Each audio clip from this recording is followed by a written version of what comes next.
Le cri du baobab. Il était une fois dans un village mandingue entouré de vastes plaines, une jeune femme nommée Sira.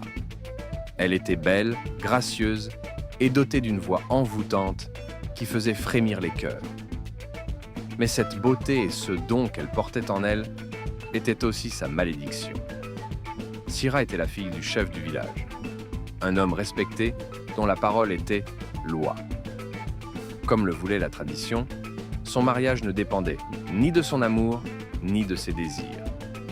Son père l'avait promise à Karamoko, un riche commerçant dont la richesse remplissait les greniers du village. Karamoko était bien plus âgé qu'elle, un homme sévère qui ne connaissait que le poids de l'or et l'odeur du bétail. Mais Sira n'aimait pas Karamoko. Son cœur appartenait à un autre, Demba, un jeune forgeron, humble et courageux. Depuis l'enfance, ils avaient grandi ensemble, partagé des rires sous les baobabs, dansé sous les étoiles et murmuré des promesses d'éternité. Pourtant, l'amour entre eux était impossible.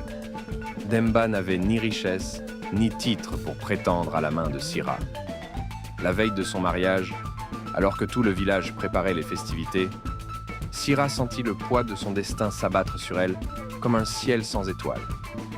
Elle savait qu'au lever du jour, elle serait enfermée dans une vie qu'elle n'avait pas choisie.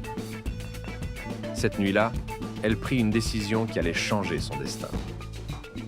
La fuite sous le baobab sacré. Dans l'obscurité silencieuse, Sira s'enfuit.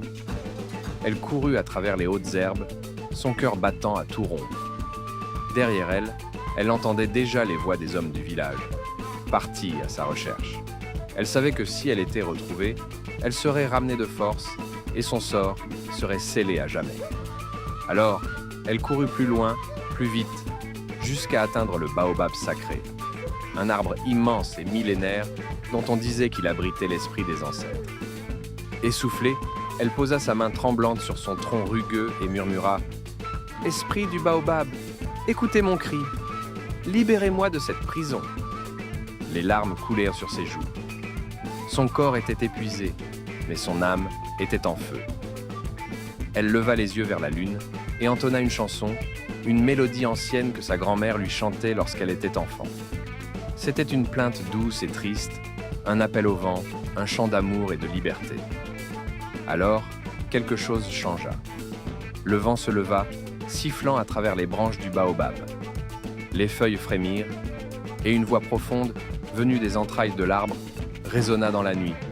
Si ton cœur est pur, ton cri résonnera à travers les âges.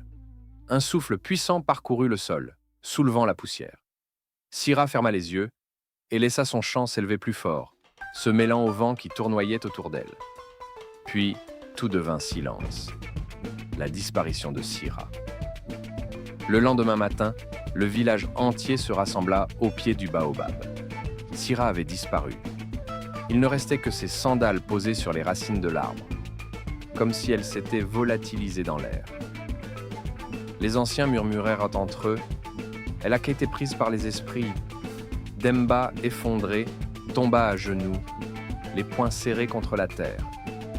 Son amour avait disparu, envolé dans un monde où lui-même ne pouvait la suivre. Le père de Sira, le chef du village, resta silencieux. Il savait que sa fille n'avait pas fui par lâcheté. Non, elle avait simplement refusé un destin qui n'était pas le sien. Il baissa la tête et murmura « Non, elle a choisi la liberté ». Le cri éternel. Les jours passèrent, puis les saisons. La vie reprit son cours au village. Mais quelque chose avait changé. Les nuits de pleine lune, lorsque tout semblait endormi, un chant s'élevait dans l'air. Une mélodie douce et mélancolique, portée par le vent, flottait autour du baobab sacré. C'était la voix de Sira. Son chant ne s'était jamais éteint.